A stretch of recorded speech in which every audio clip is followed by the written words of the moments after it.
Hola, mi nombre es Raquel González Albiter. En esta ocasión llevaremos a cabo una exploración física donde realizaremos la inspección, palpación, percusión y auscultación. En esta práctica nos apoyará José Alfonso. Realizaremos la palpación de la parte anterior del cuello.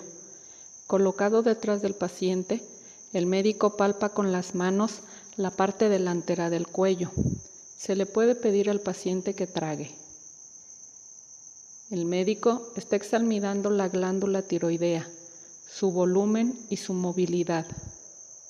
Realizamos este examen si el paciente se queja de problemas al tragar o si está cansado o por el contrario tensionado o nervioso. Con esta inspección se busca un posible bulto delante de la tráquea que se mueve cuando el paciente traga algo. Si este fuera el caso, hablamos de una hipertrofia tiroidea que corresponde a una glándula más grande de lo normal, dando como diagnóstico hipotiroidismo o hipertiroidismo. Con las dos manos el médico palpa la parte anterior y posterior del cuello, así como las costillas, bajo los brazos y las ingles. Con esta revisión se busca la presencia de ganglios en la zona cervical. Efectuamos esta palpación si el paciente se queja de sufrir algún cansancio inhabitual, si presenta ganglios o un síndrome infeccioso o inflamatorio. La presencia de ganglios en diferentes partes del cuerpo puede hacer temer a algún problema del sistema inmunitario de origen inflamatorio o hasta canceroso. La medición del pulso radial. Palpación de la parte arterial con la ayuda del dedo índice y el corazón que se colocan a la altura de la muñeca. La toma de este pulso representa el volumen sanguíneo expulsado por el ventrículo izquierdo de la aorta. Permite apreciar la frecuencia cardíaca y la regularidad y amplitud del pulso. Si el pulso fuera irregular, estaríamos hablando de una posible arritmia cardíaca. La medición de la tensión arterial. Con la medición de la presión arterial se busca verificar que no sea demasiado alta ni demasiado baja. Un promedio de entre 120 y 80 se encontraría estable dependiendo de la lectura que tomemos. Estaremos hablando de una hipertensión o hipotensión. El médico golpea la parte baja de la espalda. El médico coloca la palma de la mano izquierda debajo de las costillas del paciente, que está sentado, inclinado hacia adelante, primero del lado izquierdo y luego del lado derecho. Con el puño derecho golpea suavemente la mano. Es la percusión de las fosas lumbares. Realizaremos una percusión lumbar con la finalidad de hacer vibrar los riñones. Si se llegara a tener dolor, posiblemente podríamos estar hablando de una infección renal o un cálculo renal. Examen del abdomen. Para realizar un examen de abdomen conviene fijarse en lo siguiente: la forma del abdomen, identificar áreas más prominentes o asimétricas, cicatrices, hernias, lesiones de la piel, presencia de la circulación colateral. Los movimientos respiratorios. Lo normal es que con la inspiración se produzca un abombamiento del epigastrio al descender el diafragma. En algunas insuficiencias respiratorias, el diafragma no se contrae y es arrastrado hacia el tórax en la inspiración, con lo que el abdomen, en vez de abombarse, se deprime. Esto se conoce como respiración paradojal. El abdomen se divide en 9 sectores. Se trazan 2 líneas verticales y 2 horizontales. Las 2 primeras son continuación líneas medio claviculares que se prolongan hacia abajo hasta los lados del pubis.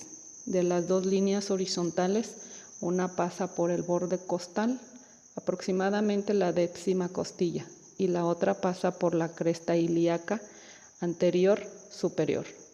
Se constituyen así 9 sectores. En el tercio más alto, hipocondrio derecho, es donde encontraremos el lóbulo hepático derecho, la vesícula biliar, parte del riñón derecho, la glándula suprarrenal y el ángulo hepático del colon. El epigastrio. Encontraremos el estómago, el duodeno, el páncreas, parte del hígado, la aorta, la vena, cava inferior. Hipocondrio izquierdo. Encontramos el vaso, cola del páncreas, el ángulo esplénico del colon, polo superior del riñón izquierdo y la glándula suprarrenal. En el tercio medio, flanco derecho, encontramos parte del riñón derecho y del cono ascendente. Región umbilical, ahí se encuentra la porción inferior del duodeno, el intestino delgado, la aorta, vena cava inferior. Flanco izquierdo, encontraremos la parte del riñón izquierdo y del cono descendente. En el tercio inferior, en la fosa ilíaca derecha, está el ciego, el apéndice, el extremo inferior del ión, el ovario, la desembocadura del uréter y la cana inguinal. En el hipogastrio se encuentra el útero en las mujeres, la vejiga y el colon sigmoides. En la fosa ilíaca izquierda está el colon sigmoides, el ovario en las mujeres, la desembocadura del uréter y el canal inguinal. Considerando la irradiación de los dolores en un paciente, conviene tener presente dónde se proyecta el dolor que se genera en distintas estructuras. Algunos ejemplos podemos considerarlos como de la vesícula en el hipocondrio derecho, pero también en el epigastrio.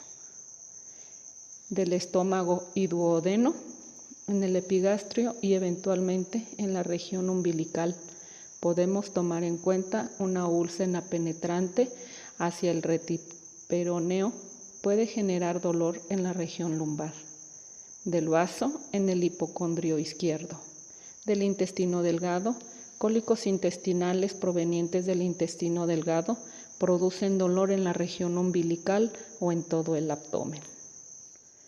Del colon, cólicos intestinales provenientes del colon producen dolor en el hipogastrio o en todo el hemiabdomen inferior.